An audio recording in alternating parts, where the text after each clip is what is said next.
हमारे साथ भारतीय जनता पार्टी के करहल से प्रत्याशी एसपी सिंह बघेल साहब हैं, केंद्रीय मंत्री भी हैं। सर, एक बात बताएं कि ऐसे तो ये हॉट सीट है, लेकिन आने इस सीट को आपने और भी हॉट बनाया जब भारतीय जनता पार्टी ने आपको यहाँ उम्मीदवार बनाया। जनता किस तरह से देख रही है आपको? जनता ये देख रही है, जनता में बहुत उत्साह है। जनता बारूद थी, एक तोप की ज़रूरत थी, क्योंकि तोप दिशा और दशा देती है। तोप अपने आप में कुछ नहीं होती है, उसके अंदर का मसाला एक्सप्लोसिव, वो यहाँ की जनता थी। उसके पीछे ये कारण था कि यहाँ बहुत सताया गया, बहुत परेशान किया गया है। ज़मीनों पे कब्जे किए गए, प्लॉटों पे कब्जे किए गए, लड़कियाँ अपहरण हुए हैं, बरामद नहीं हुई हैं, भैंस तक यहाँ सुरक्षित नहीं रहती है। पैसे उधार दे करके इकरारनामा करा लेते हैं, वापस करते हैं तो भी उसको बेनामा में कन्वर्ट करा लेते हैं। पुलिस का ये हाल रहा कि इनकी 5 सरकारों में गांव के गांव में सूची दे करके सिलेक्शन हो गया है। बच्चे पढ़ते रहे, दौड़ लगाते रहे 56 इंच वाले, उनका नहीं हुआ। तो सब मिला करके यहाँ एक आक्रोश है, यहाँ एक गुप्त क्रांति, खामोश इनकलाब होने वाला है। लोग इतने डरे हुए हमसे कहते हैं वोट आपको डालेंगे लेकिन झंडा नहीं लगाएंगे, आपको दिख ही नहीं रहे होंगे झंडे, है ना। वोट आपको देंगे लेकिन सब खुल के नहीं आएंगे, आपका प्रचार नहीं करेंगे, क्योंकि 40-50 साल से इन लोगों का, जब पहली सरकार बनी थी तब से अब तक इन लोगों का इस इलाके में आतंक इसलिए है कि सेफई बहुत नज़दीक है। तो उसकी रिएक्शन यहाँ पर हो रही है, उसका लाभ हमको मिल रहा है। सफाई में पूरा यादव परिवार आज कुनबा जो है वो वोट करने के लिए आ रहा है। किस तरीके से देखते हैं इस चीज़ को, और खास करके अखिलेश यादव खुद जब चुनाव लड़ रहे हैं? मतदान का प्रयोग तो सभी लोगों को करना चाहिए। मैं अपना यहाँ का प्रचार छोड़ के आगरा में मतदान करने गया।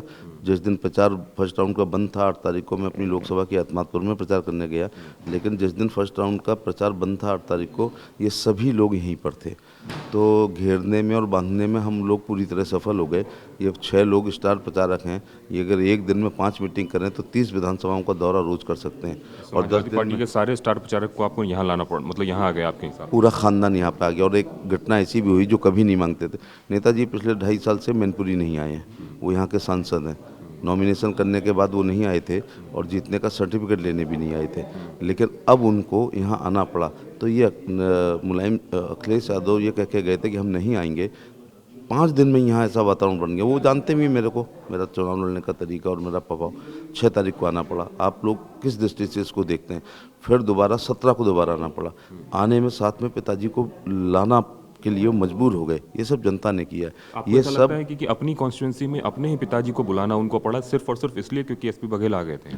हाँ, अक्सर ये होता है कि बुढ़ापे की सहारी बेटा होता है, सहारा लाठी बेटा होता है। यहाँ जवानी में बेटे को वृद्ध एवं बीमार पिता की लाठी का सहारा लेना पड़ रहा है। ऐसा आपने कहीं देखा नहीं होगा। सर, एक बात बताएं कि इस क्षेत्र में बार बार कहा जाता है कि ये जो पूरा इलाका है और जो पूरा थर्ड फेज है ये यादव परिवार का है या यादव डोमिनेंट इलाके का है, उसको आप किस तरीके से देखते मैं हैं? इसको इस तरीके से देखता हूँ और इसी को आपको दिखाना है कि इसी थर्ड फेज में कन्नौज विधानसभा है, कन्नौज लोकसभा है, जहाँ पर डिम्पल यादव जी हार चुकी हैं। ओके, इसी थर्ड फेज में फिरोजाबाद लोकसभा है जिसमें 5 विधानसभाएं हैं और कन्नौज में 5, वहाँ अक्षय यादव हार चुके हैं। अब कितनी हो गई? 10 विधानसभाएं। इसी में बदायूं लोकसभा है जिसमें 5 विधानसभाएं हैं जहाँ धर्मेंद्र यादव हारे हैं। तो 15 विधानसभाओं वाली तो इनके परिवार के लोग हार चुके हैं। फिरोजाबाद डिम्पल भी हारी हैं, अक्षय भी हारे हैं, इसलिए उसको और भी कमज़ोर हम लोग मानते हैं कि 2 बार ये लोग हार चुके हैं। तो यही इसी थर्ड फेज की विधानसभाओं में सैफी परिवार के वो लोग जिन्होंने मनपसंद लोकसभाओं पर चुनाव लड़ा और वहाँ पर ये लोग हारे हैं। तो मैं नहीं मानता कि इस फेज में इनको कुछ ज़्यादा कुछ मिलने वाला है। चुनाव प्रचार के दौरान आपके काफिले पे भी हमले की खबर आई थी।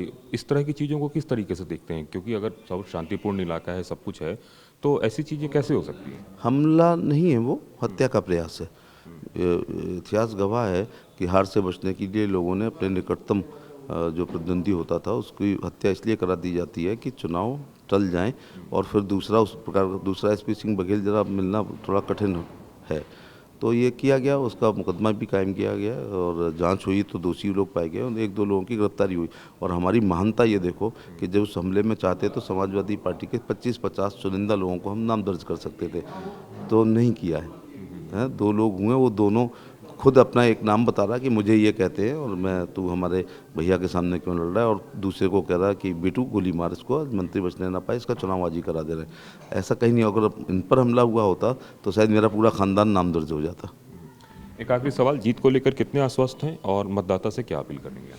मतदाताओं से पहले ये अपील करना चाहूँगा कि स्वतंत्र एवं निष्पक्ष चुनाव है, अपने मत का प्रयोग करें, और अगर आज प्रयोग नहीं करेंगे तो आने वाली पीढ़ियों को भी आतंक और गुंडागर्दी देके जाएंगे। अगर आज हरा देंगे तो 20 साल बाद भी आपके नाती और नातिन, आपके भतीजे और बच्चे ये कह सकेंगे कि इस इलाके से हमारे बाबा ने गुंडा राज समाप्त किया था। वोट देने के बाद बताया जा रहा है कि अखिलेश यादव करहल में घूमने भी आएंगे, वो बूथ जाएंगे भी, तो आपको लग रहा है कि ये कुछ इस तरह की माहौल है जिसकी वजह से उनको आना पड़ रहा है? ये भी इस बात का प्रतीक है कि आज अंतिम दिन प्रत्याशी को जाना पड़ रहा है। दूसरी बात यह है कि 2 बार आपके चैनल से के माध्यम से उनसे पूछूंगा, जवाब तो देंगे नहीं, कि उस विधानसभा का आप नाम लो 403 में राष्ट्रीय अध्यक्ष जी, पूर्व मुख्यमंत्री जी, जहां अब 2 बार होके आए।